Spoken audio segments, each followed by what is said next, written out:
Germanton Hospital pioneers in world-class orthopedic cardiology and multi-specialty care. Top 3 in Hyderabad, top 10 in South India. Attapur, Hyderabad. నమస్తే, welcome to Suman TV. So ఇటీవల కాలంలో brain stroke కూడా ఎక్కువగా పెరిగిపోతూ వస్తుంది. అది కూడా యువతలో ఎక్కువగా చూస్తున్నాం. సో దీనికి అసలు మెయిన్ రీజన్స్ ఏంటి, ఈ న్యూరోలాజికల్ ప్రాబ్లమ్స్ పైన ప్రతి ఒక్కరు కూడా అవగాహన కలిగి ఉండటం ఎంతో అవసరం. కాబట్టి ఇవాళ ఆ అవగాహన కల్పించేందుకు మనతో పాటు ఉన్నారు జర్మంటన్ హాస్పిటల్స్ నుంచి న్యూరో ఫిజిషియన్ డాక్టర్ ప్రియాంక సంఘాని గారు. జర్మంటన్ హాస్పిటల్ సౌత్ ఇండియాలోనే టాప్ 10లో ఉన్నటువంటి హాస్పిటల్. ఇండియా వైజ్గా మనం చూసుకునేటప్పుడు టాప్ 20లో ఉంది. హైదరాబాద్ వైజ్గా చూసుకుంటే టాప్ 3 పొజిషన్లో ఉన్నటువంటి హాస్పిటల్ జర్మంటన్ హాస్పిటల్ అత్తాపూర్లో ఉంది. సో ఇవాళ ఈ న్యూరోలాజికల్ సమస్యల గురించి మేడంతో మాట్లాడేద్దాం. Hello ma'am. Hello ma'am, first of all neurological problems అన్నీ చూసుకున్నట్లయితే ఫస్ట్ థింగ్ ఈ మధ్యకాలంలో ఎక్కువగా చూస్తే మెయిన్గా యంగ్స్టర్స్లోనే ఈ స్ట్రోక్ కనిపిస్తుంది. సో ఎందుకు ఎక్కువగా స్ట్రోక్ అనేది పెరుగుతూ వస్తుంది? స్ట్రోక్ వచ్చే ముందు ఎలాంటి సిమ్టమ్స్ తెలియవా? ఎందుకు రికగ్నైజ్ చేయలేకపోతున్నారు? సో ముందు ఒక 15-20 ఇయర్స్ బ్యాక్ ఎలా ఉండేదంటే స్ట్రోక్ అంటే 55 ఇయర్స్ 60 ఇయర్స్ అబవ్ పేషెంట్స్లో మనం చూసేది, అంటే ఓల్డ్ ఏజ్లో. కానీ ఈ మధ్య it has become disease of younger జనరేషన్లో. సో దానికి కామన్ రీజన్ ఏంటంటే లైఫ్ స్టైల్ చేంజెస్. ఇప్పుడు బయట food, fast foods, sedentary life అంటే కంటిన్యూస్ కూర్చొని పని చేస్తూ ఉంటారు. యాక్టివిటీ, ఫిజికల్ యాక్టివిటీ తగ్గితే, ఎక్సర్సైజ్ లేకుంటే, apart from that smoking, alcohol, ఇవన్నీ ఏవైతే లైఫ్ స్టైల్ చేంజెస్ అయ్యాయి ఈ మధ్య యంగర్ జనరేషన్లో. దాంతోపాటు మనకి జెనెటిక్ ఫ్యాక్టర్స్ అవన్నీ కూడా ఇంపార్టెంటే. బట్ కామన్గా ఈ లైఫ్ స్టైల్ చేంజెస్, ఇంకా స్ట్రెస్, వర్క్ స్ట్రెస్, అంటే కంటిన్యూస్గా మనము ఇంకా చదువుతూ ఉండాలి, ఆ pressure from the student age నుంచి స్టార్ట్ అవుతుంది. సో అదంతా ఈ మధ్య పెరుగుతోంది. ఇవన్నీ క్యుములేటివ్గా కలిసి దానివల్ల బ్రెయిన్ స్ట్రోక్ వస్తుంది. సో బ్రెయిన్ అన్న, హార్ట్ అన్న, ఏదన్నా. సో ఇది 1-2 డేస్లో అయ్యేది కాదు. ఒక ప్రాసెస్ ఉంటుంది. కొన్ని మంత్స్, ఇయర్స్ నుంచి స్లోగా డెవలప్ అయ్యి తర్వాత బ్రెయిన్ స్ట్రోక్ వస్తాయి అలా అని. సో దానికి ఏంటంటే స్ట్రెస్ హార్మోన్స్ ఉంటాయి మనకి, కార్టిసాల్, అవి పెరుగుతాయి. సో దాంతో క్లాట్ ఫార్మేషన్ టెండెన్సీ, అంటే రక్త నరాల్లో బ్లాకేజ్ అంటారు కదా, ఆ టెండెన్సీ పెరుగుతుంది. మనకి ఫుడ్ హ్యాబిట్స్ ఏవైతే ఉన్నాయి, అంటే అన్హెల్దీ బయట ఫాస్ట్ ఫుడ్, ఎక్కువ ఫ్యాటీ ఫుడ్స్, అవన్నిటితో మనకి కొలెస్ట్రాల్ పెరుగుతుంది బాడీలో. దాంతోపాటు యాక్టివిటీ లేకుంటే, ఒకటే దగ్గర కూర్చోవడము, మూమెంట్ లేకుండా ఉంటే, ఇవన్నీ కలిసి దానివల్ల ఈ లైఫ్ స్టైల్ చేంజెస్తో మనకి బ్రెయిన్ స్ట్రోక్ ఈ మధ్య యంగర్ జనరేషన్లో, అంటే 15-20 ఇయర్స్లో కూడా చూస్తాం. ఈ మధ్య అంత కామన్ ఉంది. సో ముందు అంటే అన్లెస్ పేషెంట్స్ వాళ్ళ ఫాదర్, మదర్కి ఎవరైనా జెనెటిక్ ఇష్యూ ఉంటే యంగర్ జనరేషన్లో వచ్చేది. ఈ మధ్య చాలా కామన్ అయిపోయింది. సో హెరిడిటరీగా కూడా వస్తుంది. Yes, definitely. ఓకే, అలా ఉండేటప్పుడు అయితే కొంచెం ముందుగానే చెకప్స్ చేయించుకోవడానికి అవకాశం ఉంటుంది. అలా లేనప్పుడు మాత్రం తెలుసుకోవడం కొంచెం ఇబ్బంది అవుతుంది. అంటే అదే అనేది, ఈ మధ్య ఏదైతే చేంజెస్ అయ్యాయో మనకి, ఎన్వైరన్మెంట్ కూడా ఇంపార్టెంట్, పొల్యూషన్ అన్నీ కలిసి ఇప్పుడు అలా ఉంది. సో బ్రెయిన్ స్ట్రోక్ వచ్చే ముందు మనకు కనిపించేటువంటి చిన్న చిన్న సిమ్టమ్స్ ఏంటి? ఆ టైంలోనే మనం వెంటనే హాస్పిటల్కి తీసుకెళ్లాల్సినటువంటి ఆ గోల్డెన్ అవర్ ఎంతసేపు ఉంటుంది? ఎలా దాన్ని యూటిలైజ్ చేసుకోవాలి? అయితే మనకి కొన్ని చిన్న మీకు టిప్స్ లాగా ఇస్తాను. సో బ్రెయిన్ స్ట్రోక్ అంటే మనకి కొంతమందికి ఓన్లీ తిమ్మిర్లాగా వస్తాయి. One side head, face, body ఏదైతే ఉందో వన్ సైడ్ తిమ్మిర్లు, నమ్నెస్ అంటాము. లేదంటే సడన్గా వీక్నెస్ స్టార్ట్ అవుతుంది. లేకుంటే జస్ట్ మాట తడబడడం, కొంతమందికి జస్ట్ తల తిరగడం, వాంతులు. సో డిపెండింగ్ ఏ ఏరియా బ్రెయిన్లో ఎఫెక్ట్ అవుతుందో దాని ప్రకారం సిమ్టమ్స్ ఉంటాయి. ఎప్పుడు బ్రెయిన్ స్ట్రోక్, పెరాలిసిస్ అనేది అయితే కాలు చేయి పడిపోతుంది అంటారో అలా ఉండదు. సో మనం ఐడెంటిఫై చేసేది ఏంటంటే, ఎవరికైనా సడన్గా మాటలో స్పష్టంగా రావట్లేదు, లేకుంటే తిమ్మిర్లు స్టార్ట్ అవుతాయి సడన్గా, లేకుంటే నడవడానికి ఇబ్బంది అవుతుందో, లేకుంటే చూపులో ఇబ్బంది అవుతుందో, కొంతమందికి జస్ట్ చూపు ప్రాబ్లం ఉంటుంది, విజన్ క్లియర్గా ఉండదు. సో వాళ్ళు ఈ ఐ ప్రాబ్లం అనుకుంటారు చాలాసార్లు, ఇవన్నీ మిస్ అవుతారు. So coming to golden period, 4.5 hours అంటే 4.5 గంటల లోపు సిమ్టమ్ మనకి ఇబ్బంది స్టార్ట్ అయ్యే ముందు ఒకవేళ పేషెంట్ డాక్టర్ దగ్గర వస్తే ఇమీడియట్గా మనకి క్లాటింగ్గా, బ్లీడింగ్గా అని ఐడెంటిఫై చేస్తారు. ఒకవేళ రక్తం గడ్డగట్టింది, క్లాట్ అయింది అంటే దానికి ఇంజెక్షన్స్ ఉంటాయి. ఆ ఇంజెక్షన్స్తో క్లాట్ బ్రేక్ చేస్తారు. దాన్ని థ్రాంబోలైసిస్ అని అంటాం మనం. సో ఒకవేళ పేషెంట్ తొందరగా వస్తే దీని బెనిఫిట్ ఏంటంటే, ఏదైతే ప్రాబ్లం ఉందో, వీక్నెస్ ఉన్నా, తిమ్మిరున్నా ఇమీడియట్గా రికవర్ అవుతుంది. ఎందుకంటే ఆ నరం బ్లాక్ అయింది, మళ్ళీ ఓపెన్ అప్ అయిపోయి రక్తం మళ్ళీ బ్రెయిన్కి వెళ్తుంది. ఒకవేళ ఏ టైం మిస్ అయింది అనుకోండి, 4.5 hours కన్నా ఎక్కువ అయిపోతే ఛాన్సెస్ తక్కువ ఉంటాయి. సో పేషెంట్ని బట్టి ఉంటుంది అది. సో ఫస్ట్ ఐడెంటిఫై చేయాలి బ్రెయిన్ స్ట్రోక్ క్లాట్ వల్ల అంటే. సో దాని ట్రీట్మెంట్ థ్రాంబోలైసిస్. ఇంకా దాని తర్వాత వేరేవి కూడా ఉంటాయి, బట్ కామన్గా మనం గోల్డెన్ పీరియడ్ థ్రాంబోలైసిస్కి యూజ్ చేస్తాం. సో ఒకసారి స్ట్రోక్ వచ్చి కోమాలోకి వెళ్ళారు అని అంటే మళ్ళీ తిరిగి బతికే ఛాన్స్ అసలు ఉంటుందా ఉండదా అంటారు? హోప్స్ వదులుకోవచ్చు అలా అంటే స్ట్రోక్ వచ్చి ఇప్పుడు కోమాలో ఉన్నారంటే దానికి 2-3 కారణాలు ఉంటాయి. మన చిన్న మెదడులో ఎప్పుడైతే బ్రెయిన్ స్ట్రోక్ వస్తుందో అప్పుడు కోమాలో వెళ్ళే ఛాన్స్ ఉంటుంది, కానీ అందరికీ రికవరీ కాదు అని అలా లేదు. మనం ఎంత తొందరగా వస్తాం డాక్టర్ దగ్గర, ఎంత తొందరగా ట్రీట్మెంట్ చేసుకుంటాం, దాని ప్రకారం మనకి బ్రెయిన్ టిష్యూ ఏదైతుందో చాలా ఇంపార్టెంట్. మన నరాలు ఏంటంటే కొన్ని seconds or maximum 2 to 3 minutes అనుకోండి బ్లడ్ ఫ్లో తగ్గితే పర్మనెంట్ డ్యామేజ్ అవుతుంది. అది కాకుండా చూసుకుంటే ఎర్లీ ట్రీట్మెంట్ తీసుకుంటే అందరికీ ఇబ్బంది ఉండదు. ఒకవేళ చాలా పెద్ద క్లాటింగ్ ఉంది బ్రెయిన్లో, బ్లీడింగ్ చాలా పెద్దగా అయింది అంటే అప్పుడు కోమాలో ఉంటే అది డిఫికల్ట్ సిచ్యువేషన్. కానీ అందరికీ అలా ఉండదు, చాలామంది రికవర్ కూడా అవుతారు. బీపీ షుగర్స్ ఉండే వాళ్ళకి బ్రెయిన్ స్ట్రోక్ రిస్క్ ఎంతవరకు ఉంటుంది? అయితే బీపీ షుగర్ ఉండే వాళ్ళకి బ్రెయిన్ స్ట్రోక్ రిస్క్ ఉంటుంది, కానీ అది ఎప్పుడు పెరుగుతోందంటే ఇర్రెగ్యులర్ అంటే మనం మెడిసిన్స్ కరెక్ట్గా తీసుకోకుండా, షుగర్ లెవెల్స్ ఎక్కువ అవుతున్నాయి, మనం డైట్ కంట్రోల్ చేయకుండా. అందుకే physical activity daily 45 minutes walking compulsory అంటారు. మనకి షుగర్ డయాబెటిక్ పేషెంట్స్లో డైట్ ఫాలో చేయమంటే ఈ మధ్య మిల్లెట్స్, రాగి చాలా వస్తున్నాయి కదా, దే హెల్ప్ అ లాట్. ఇవన్నీ చూసుకుంటే ఒకవేళ డయాబెటీస్, హైపర్ టెన్షన్ పేషెంట్స్ ఉన్న వాళ్ళు, నార్మల్ పేషెంట్స్ ఉన్న రిస్క్ ఉంటుంది నార్మల్ కన్నా, కానీ అది పెరుగుతుంది ఎప్పుడు మనం కంట్రోల్ చేయకుంటే అలా అని. సో పెరాలసిస్ వచ్చింది అని అంటే మళ్ళీ తిరిగి నార్మల్ అవడం కష్టం అని అంటుంటారు, మాట పోయినా కూడా రావడం కష్టం అని అంటుంటారు. సో దానికి ఏమైనా ట్రీట్మెంట్తో పాటుగా థెరపీస్ తీసుకుంటే నార్మల్ అయ్యే ఛాన్స్ ఎంతవరకు ఉంటుంది? అదే అయితే ఇప్పుడు పెరాలసిస్ వల్ల మనకి కాలు చేయి ఇబ్బంది అయింది, వీక్నెస్ ఉంది అంటే ఇమీడియట్గా మందులతో పాటు ఇంజెక్షన్స్తో పాటు ఫిజియోథెరపీ స్టార్ట్ చేస్తాము. సో చాలా మటుకి ఫిజియోథెరపీ చేశాక, అగ్రెసివ్ ఫిజియోథెరపీ అంటే 1 to 2 months, కొంతమంది 4-5 months చేశాక పూర్తిగా రికవర్ అయ్యే వాళ్ళు ఉంటారు. కొంతమందికి మేబీ ఒక 80% రికవర్ అవుతుంది అలా అని. సో మనకి ఫస్ట్ 3 to 4 months చాలా ఇంపార్టెంట్ పెరాలసిస్ వచ్చిన పేషెంట్స్లో, ఎందుకంటే అప్పుడు మనం తీసుకున్న జాగ్రత్తలు, షుగర్, బీపీ, మన డయట్, మెడిసిన్స్ అండ్ ఫిజియోథెరపీ, ఇవన్నిటితో ఇంప్రూవ్మెంట్ వస్తుంది. ఇంకోటి మాట ఏదైతే రికవరీ అవుతుందా అంటున్నారు కదా, దానికి స్పీచ్ థెరపీ అని ఉంటుంది. స్పీచ్ థెరపీ విత్ మ్యాక్సిమం మన ఇంటి వాళ్ళు ఎవరైతే ఉంటారో వాళ్ళ కోఆపరేషన్ చాలా ఇంపార్టెంట్ పేషెంట్కి, అట్లీస్ట్ మోటివేషన్ ఇవ్వడానికి. సో బ్రెయిన్ స్ట్రోక్ రికవరీ కోసం. సో బ్రెయిన్లోని ట్యూమర్స్ కూడా వస్తుంటాయని వింటుంటాం కదా, సో ఈ ట్యూమర్స్ని సర్జరీ చేయించుకున్న తర్వాత కూడా నార్మల్ లైఫ్ లీడ్ చేయడానికి ఎంతవరకు అవకాశం ఉంటుంది? అసలు ఏ కారణం చేత వస్తూ ఉంటాయి? అంటే బ్రెయిన్ ట్యూమర్స్ చాలా రకాలు ఉంటాయి. కొన్నిటికి బెనైన్ అంటే నాన్ క్యాన్సరస్ అంటారు, కొన్ని ట్యూమర్స్ అంటే క్యాన్సర్ ట్యూమర్స్ ఉంటాయి. కొన్ని ఒకసారి తీసాక ట్యూమర్స్ లైక్ మెనింజోమా అంటారు కామన్గా, అవన్నీ తీసాక మళ్ళీ రావు మ్యాక్సిమం, దాంతో ఇబ్బంది కూడా ఉండదు. అది ఎంత పెద్దగా ఉంది సైజు, దానివల్ల ఏమన్నా బ్రెయిన్లో నరాలు ప్రెస్ అవుతున్నాయా, దాంతో పేషెంట్కి సిమ్టమ్స్ ఉంటాయి. ఇంకోటి నార్మల్ లైఫ్ స్పాన్తో మనకు సంబంధం లేదు. ఒకవేళ నాన్ క్యాన్సరస్ ఉందనుకోండి, సో నార్మల్ లైఫ్ స్పాన్ ఉంటుంది.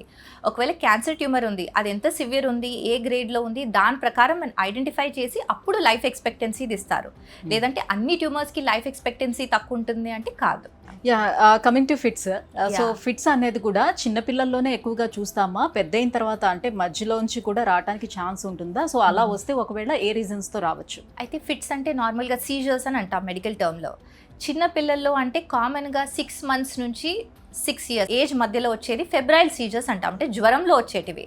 అది 6 years లోపు తగ్గిపోతుంది. ఎప్పుడైనా జ్వరం వస్తే బేబీస్కి ఆ టైంలో ఫిట్స్ వస్తాయి, దెన్ ఇట్ విల్ రికవర్. తర్వాత ఫ్యూచర్లో చాలా తక్కువ ఛాన్స్ ఉంటుంది. ఇప్పుడు నెక్స్ట్ 10 to 20 years ఏజ్ గ్రూప్లో అంటే జెనెటిక్ ఒకటి ఉంటుంది. దాని తప్ప మనకి ఎప్పుడన్నా తలకి దెబ్బ తగిలితే, ఇంజురీ సివియర్గా అయ్యిందనుకోండి, హెడ్ ఇంజురీస్, బ్లీడింగ్ అయినా బ్రెయిన్లో, ఆ టైంలో ఫిట్స్ వస్తాయి.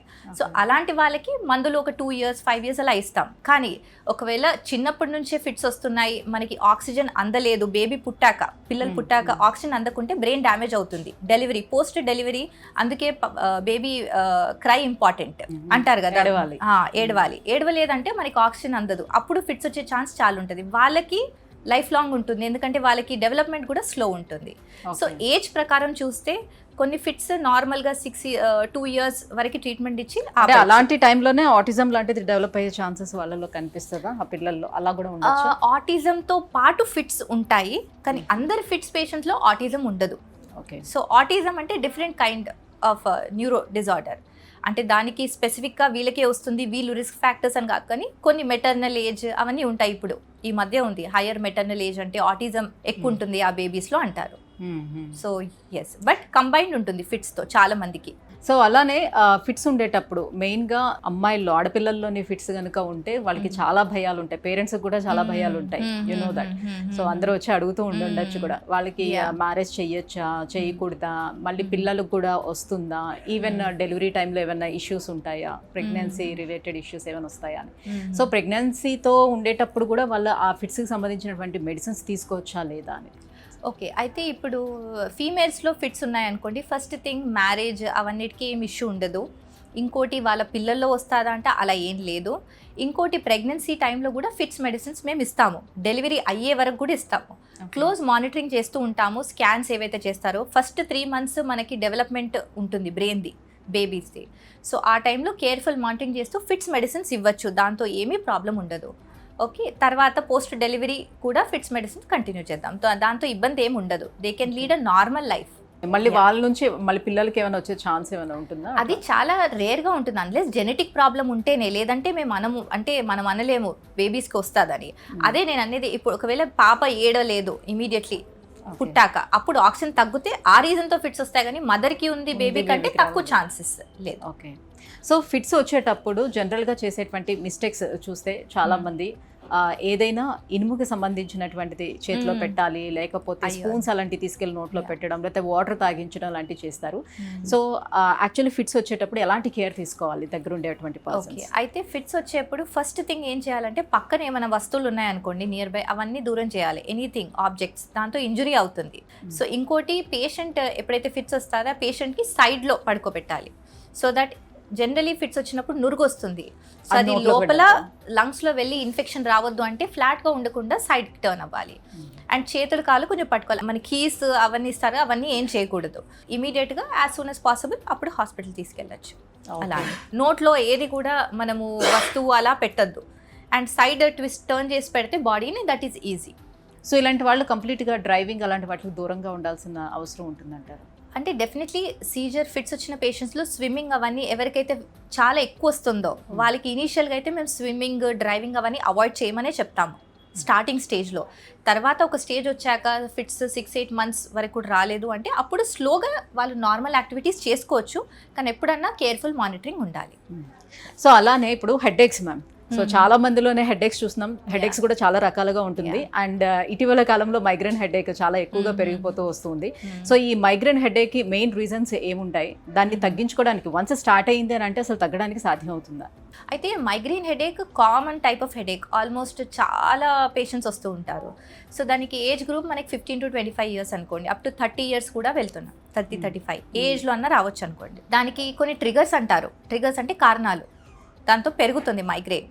సో ఎప్పుడైతే మనం ఫాస్టింగ్ చేస్తాం, ఫుడ్ తినము, లేకుంటే టైం కొంచెం డిలే అయినా, ఆర్ స్లీప్ మనకి నిద్ర సరిగ్గా లేకున్నా, నైట్ లేట్ పడుకున్నారు, ఆర్ కంప్లీట్ ఈ సన్లైట్ ఎక్స్పోజర్ ఎక్కువ ఉన్నా, ఆర్ కొంతమందికి ఈవెన్ పర్ఫ్యూమ్ స్మెల్తో కూడా అవుతుంది. సో ఇవి ట్రిగర్ ఫ్యాక్టర్స్ అంటారు. అంటే మైగ్రేన్ హెడేక్ పేషెంట్స్లో వాళ్ళకి ఈజీగా తెలిసిపోతుంది, లాంగ్ జర్నీ చేశాక కూడా వస్తుంది హెడేక్. సో ఇవన్నీ అవాయిడ్ చేస్తే ఆ హెడేక్ తగ్గుతుంది. సో ట్రీట్మెంట్ మైగ్రేన్కి maximum medicines with avoiding the triggers ఏదైతే ఇప్పుడు చెప్పాను. సో పర్మనెంట్ క్యూర్ అంటే అది మ్యాక్సిమం మనం ఈ చేంజెస్ చేస్తే క్యూర్ అయిపోతుంది. ఒకవేళ మనకు కంటిన్యూస్ స్ట్రెస్ఫుల్ లైఫ్ స్టైల్ ఉంది, స్ట్రెస్ కూడా మైగ్రేన్ హెడేక్ని ట్రిగర్ చేస్తుంది. అయితే అది ఆల్వేస్ ఎప్పుడన్నా ఉంటుంది ఇక headache on and of. So మనం కరెక్ట్గా మందులు తీసుకొని దాని కోర్స్ తీసుకున్న తర్వాత ఈ ఫ్యాక్టర్స్ని అవాయిడ్ చేస్తే డెఫినెట్లీ నార్మల్ ఉంటాయి. సిమ్టమ్స్ అనేవి, అలర్జీస్ అనేవి ఇవన్నీ అందరికీ ఒకేలా ఉంటాయా లేకపోతే డిఫరెంట్గా ఉంటుంది? అంటే కామన్ టైప్ మైగ్రేన్లో అంటే ఒక సైడ్ హెడేక్ అంటారు, one side of the headache, లేదంటే కంప్లీట్గా ఫుల్ హెడ్. ఆ టైంలో లైట్ సౌండ్కి ఇరిటేషన్ అంటారు, వామిటింగ్ సెన్సేషన్ అంటారు, వాంతుల్లాగా అంటారు, లేకుంటే వాళ్ళకి ఏమంటారు కొంచెం ఒక్కొక్కసారి తల తిరగడం కూడా అంటారు. అది రేర్ సిమ్టమ్ ఉంటుంది మైగ్రేన్, దాన్ని వెస్టిబులర్ మైగ్రేన్ అంటాము. సో కామన్గా చూడము, దాంట్లో హెడేక్ తక్కువ కానీ తల తిరగడం అని అంటారు పేషెంట్ ఎప్పుడు వచ్చాక. సో అది మైగ్రేన్ మెడిసిన్స్తోనే తగ్గుతుంది. బట్ కామన్ అంటే వన్ సైడ్ హెడేక్, వామిటింగ్, చాలా కోపం రావడం, తొందరగా చికాకు పడ్డము, ఆ టైంలో ఫుడ్ తినకుండా ఉంటారు ఎందుకంటే వాళ్ళకి హెడేక్ సివియర్ ఉంటుంది. ఈ సిమ్టమ్స్ కామన్. సో మైగ్రేన్ హెడేక్ని సీరియస్గా తీసుకోవాల్సిన నెసిటీ ఎంతవరకు ఉంది? ఎందుకంటే కొంతమంది ఆ హెడేక్ని భరించలేక చచ్చిపోతామన్నంత వరకు కూడా వెళ్తూ ఉంటారు.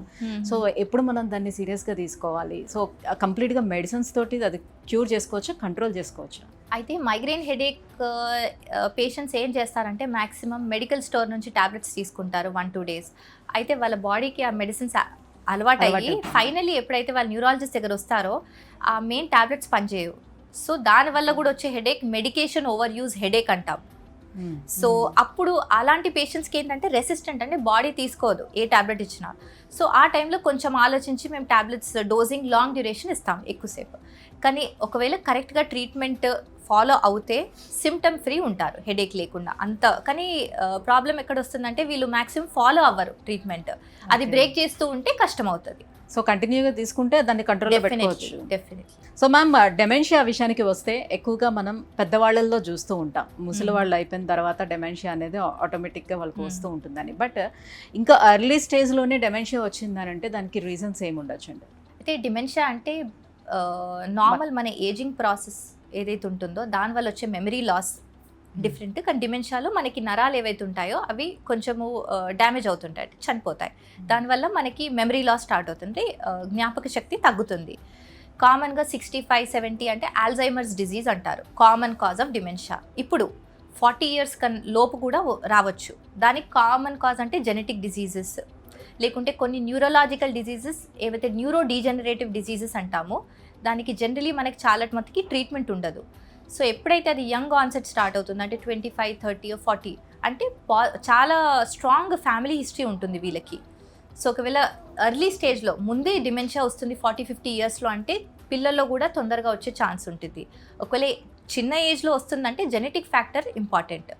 దాని తప్ప మనకి కొన్ని న్యూరో ఇన్ఫెక్షన్స్ అంటారు, ఆటో ఇమ్యూన్ ఎన్సెఫలైటిస్ అని, దాంతో కూడా మెమరీ లాస్ డిమెన్షియా ఉంటుంది కొంతమందికి. అండ్ దాని తప్ప హెడ్ ఇంజురీ, ఒకవేళ సివియర్గా తలకి దెబ్బ తగిలింది, దానివల్ల సర్జరీ అయ్యింది, మనకి మెమరీ జ్ఞాపక శక్తి ఉండే ఏరియా డ్యామేజ్ అయింది బ్రెయిన్లో అప్పుడు, సో అక్కడ సర్జరీ అయిందంటే కూడా కొంచెం డిమెన్షియా మెమరీ లాస్ ఉంటుంది. అవి వేరే కారణాలు యంగ్ పేషెంట్స్లో రావడానికి. సో యంగ్ పేషెంట్లో ఒకవేళ అలాంటి డెమెన్షియా చూస్తే దాన్ని క్యూర్ చేసుకోవడానికి ఇప్పుడు ఉన్నటువంటి ట్రీట్మెంట్స్ ఎంతవరకు హెల్ప్ చేస్తున్నాయి?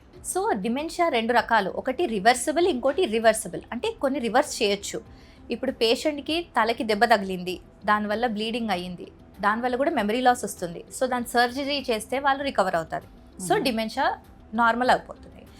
ఇప్పుడు నేను అన్నట్టు బ్రెయిన్ ఇన్ఫెక్షన్స్ ఉంటాయి, బ్రెయిన్ ట్యూమర్స్ కూడా కొన్ని సర్జరీ తీసాక మళ్ళీ రావు. బ్రెయిన్ ఇన్ఫెక్షన్స్, టీబీ ఉండొచ్చు, బ్యాక్టీరియా ఇన్ఫెక్షన్స్ ఉండే ఏవన్నా, దానివల్ల కూడా మనకి మెమరీ లాస్, అంటే డిమెన్షియా అంటే మెమరీ లాస్ అంటున్నాను, అవి రివర్స్ అవుతాయి. ఇర్రివర్సిబుల్ అంటే మనకి 65-70 ఎట్లా అంటే ఆల్జైమర్స్ డిజీజ్ లేకుంటే వేరే అలాంటివి, దానికి రివర్స్ చేయలేం మనం. ఏదన్నా ట్రీట్మెంట్ ఇస్తున్నామంటే అది ప్రోగ్రెషన్ తగ్గించడానికి, అంటే మనకి 15 సంవత్సరాలు పట్టేది మనం దానికి 25 ఇయర్స్ చేయొచ్చు, కానీ మందులతో దాన్ని రివర్స్ చేయలేము. యంగ్ పేషెంట్స్లో కొన్ని కారణాల్లో డెఫినెట్లీ రివర్సిబుల్ ఉంటుంది, లైక్ బ్లీడింగ్, ఏమన్నా హెడ్ ఇంజురీ అయినా, సబ్డ్యూరల్ హిమటోమా అంటాం, బ్రెయిన్ ఇన్ఫెక్షన్స్ ఉంటే, లేకుంటే బ్రెయిన్ ట్యూమర్స్ కొన్ని కేసెస్లో, లేకుంటే ఆటో ఇమ్యూన్ ఎన్సెఫలైటిస్లో, దీంట్లో రికవరీ ఉంటుంది బాగానే. సో అలానే మ్యామ్ పార్కిన్సన్ వ్యాధి, వణుకుడు. సో ఈ వణకడం అనేది ముసలివాళ్ళలో జనరల్గా వస్తూ ఉంటుంది, చూస్తూ ఉంటాం. కానీ ఇప్పుడు 45 దాటిన తర్వాత లేడీస్లో కూడా ఎక్కువగా ఇది కనిపిస్తూ ఉంది. సో ఏది పట్టుకోవాలన్న చేతులు అవన్నీ వణుకుతూ ఉండటం, దేన్ని పట్టుకోలేకపోవటం ఇలాంటివి జరుగుతుంది. ఎందుకు? నర్వ్స్లో ఏం జరుగుతుంది? పార్కిన్సన్ అంటే ఒక జబ్బు, దీంట్లో డోపమిన్ అనేది మన బ్రెయిన్లో తగ్గిపోతుంది. సో దానివల్ల పార్కిన్సన్స్ అండ్ డిజీజ్ వస్తుంది. Common type idiopathic Parkinson disease అంటాం, ఐపీడీ. అది మనకి 60 ఇయర్స్ అబవ్ ఏజ్ గ్రూప్లో ఉంటుంది. కామన్గా దీనికి 3 సిమ్టమ్స్ ఉంటాయి. ఒకటి ఏంటంటే స్లోగా చేయడం, ఏ పనైనా స్లో చేయడం, స్లోనెస్ అంటాం, మెల్లిగా. ఒకవేళ మనం ఫుడ్ తిన్నా 10 minutes అయ్యేది వాళ్ళు ½ an hour తీసుకుంటారు. ఇంకోటి షేకింగ్, హ్యాండ్ ట్రెమర్స్ అంటాం, వణకడం, కూర్చున్నప్పుడే ఆ షేకింగ్ ఉంటుంది. అదే ఒకవేళ వస్తువు పట్టుకుంటున్నాము, ఏదైనా పని చేస్తున్నామంటే ఉండదు. దాని తప్ప వీళ్ళు మళ్ళీ నడుస్తూ ఉండి పడిపోతారు, బ్యాలెన్స్ అవుట్ అయ్యి, ఇంబ్యాలెన్స్ అంటాం. సో ఫాల్స్, రికరెంట్ ఫాల్స్ అంటే పడిపోవడము, ఇంకోటి షేకింగ్ అవ్వడము, బాడీ స్టిఫ్ అవ్వడం, ఇవన్నీ పార్కిన్సన్ సిమ్టమ్. ఇప్పుడు చాలా మటుకి ఏమనుకుంటారంటే చేతులు వణుకుతున్నాయంటే అందరికీ పార్కిన్సన్, అలా కాదు. ఇప్పుడు ఏదైనా వస్తువు పట్టుకుంటున్నాం, కాఫీ, టీ ఏదైనా, అప్పుడు వణుకుతుంది అంటే దాన్ని ఎసెన్షియల్ ట్రెమర్ అంటాం. అది 20 years ఏజ్ గ్రూప్లో కూడా ఉంటుంది. అది వెరీ కామన్ అండ్ నార్మల్, దానికి కంగారు పడేది ఏం లేదు. సో అన్ని షేకింగ్, అన్ని వణకడం పార్కిన్సన్ అని కాదు, చాలా మటుకి ట్రీట్మెంట్ కూడా ఉంటుంది. సో పార్కిన్సన్ డిజీజ్లో మందులు కరెక్ట్గా వేసుకుంటే, ఇలా అయితే డోపమిన్ బాడీలో తక్కువ ఉంది బ్రెయిన్లో అంటే దాన్ని సప్లిమెంట్ చేస్తే వాళ్ళు బ్యాక్ టు నార్మల్ అవుతారు, సిమ్టమ్స్ తగ్గుతాయి. మ్యామ్, ఎస్పెషల్లీ జర్మంటన్ హాస్పిటల్లో ఈ న్యూరోలాజికల్ ప్రాబ్లమ్స్కి ఎలాంటి ట్రీట్మెంట్ మన దగ్గర అందుబాటులో ఉంది, ఎలాంటి లేటెస్ట్ టెక్నాలజీ కూడా అందుబాటులో ఉంది? అయితే మన హాస్పిటల్లో ఎస్పెషల్లీ అంటే బ్రెయిన్ స్ట్రోక్ గురించి స్పెసిఫిక్గా చెప్తున్నాను, పేషెంట్ వచ్చాక ఈ గోల్డెన్ అవర్లో థ్రాంబోలైసిస్ అనే ఇంజెక్షన్, దానికి మించిన మెకానికల్ థ్రాంబెక్టమీ అంటారు. సో అది కూడా మనం 24 hours 12 hours లోపు చేయాలి. సో దాంట్లో ఏంటి, పెద్ద క్లాట్ తీయాల్సి వస్తుంది. ఎలా అయితే మనము స్టెంటింగ్ చేస్తామో హార్ట్కి, అలా బ్రెయిన్కి కూడా స్టెంటింగ్, థ్రాంబెక్టమీ అని ప్రొసీజర్స్ ఉన్నాయి. అవి చాలా తక్కువ అవుతాయి. అది మన జర్మాంటన్ హాస్పిటల్లో స్టార్ట్ చేశాము. దానివల్ల పేషెంట్ రికవరీ కూడా బాగా వస్తుంది. సో అది జనరలీ అయితే నార్మల్గా అవ్వదు అలా అని. So that is latest technology which is being used here. And దీని తప్ప మన neuro team is well equipped with good physiotherapy and 24/7 MRI services. We have neurological equipments to test and treat the patient at earliest. Thank you ma'am, thank you so much. So neurological problems ఏవైతే ఉన్నాయో వాటి మీద పూర్తి అవగాహన మాకు కల్పించారు. And జర్మంటన్ హాస్పిటల్లో అందుబాటులో ఉన్నటువంటి అన్ని రకాల ట్రీట్మెంట్స్ గురించి కూడా ఎక్స్ప్లెయిన్ చేసినందుకు thank you so much. Thank you. Bye. Germantown Hospital pioneers in world-class orthopedic cardiology and multi-speciality care. Top 3 in Hyderabad, top 10 in South India. Attapur, Hyderabad.